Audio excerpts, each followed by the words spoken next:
Selamat siang, Shalom.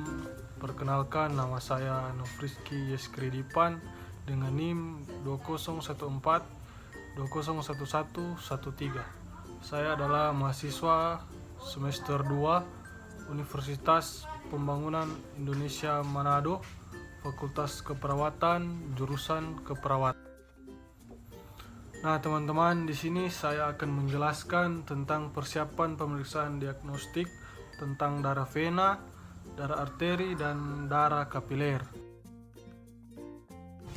Nah, teman-teman, yang pertama pembuluh darah vena, di mana pembuluh darah vena juga sering disebut pembuluh balik. Pembuluh darah vena mengalirkan darah dari seluruh tubuh ke jantung. Pembuluh darah vena berfungsi mengalirkan darah masuk ke dalam jantung. Darah yang diangkut dalam pembuluh darah vena adalah darah yang mengandung oksigen rendah atau tinggi karbon dioksida, kecuali pada pembuluh darah vena yang asalnya dari paru-paru, karena pembuluh vena juga disebut mengangkat darah kotor.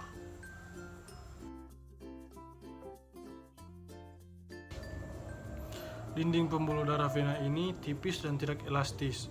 Kemudian denyut pembuluh darah vena tidak terasa, dan jika terjadi luka, darahnya akan menetes. Pembuluh vena ini bisa terlihat dari permukaan kulit kita, berupa garis bercabang yang berwarna kebiruan.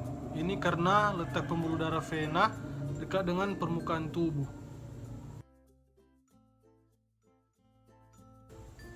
Nah, teman-teman, berikut darah arteri. Pembuluh darah arteri juga dikenal dengan sebutan pembuluh nadi. Fungsi pembuluh darah arteri adalah mengalirkan darah keluar ke jantung atau dari jantung ke seluruh tubuh.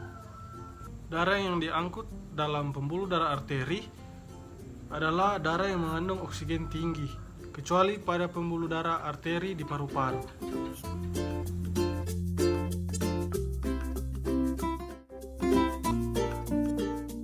Darah yang diangkut dalam pembuluh darah arteri juga disebut darah bersih.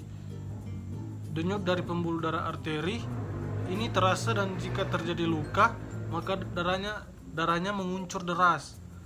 Namun dinding pembuluh darah arteri ini kuat dan tebal dan elastis.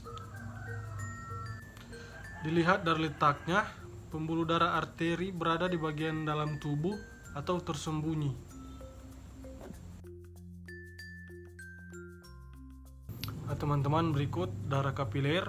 Pembuluh darah kapiler merupakan bagian cabang yang ada di ujung pembuluh arteri dan vena.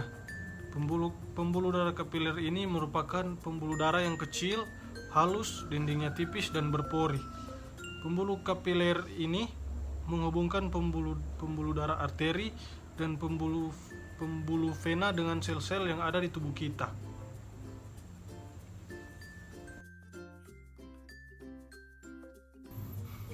Asal pembuluh darah ini adalah arteriol atau cabang pembuluh darah kecil arteri, menuju ke venula atau cabang kecil yang mengumpulkan darah dari organ-organ ke pembuluh darah vena. Dalam bentuk pembuluh kapiler itu ada pertukaran oksigen dan karbon dioksida, namun pembuluh darah kapiler banyak mengandung oksigen.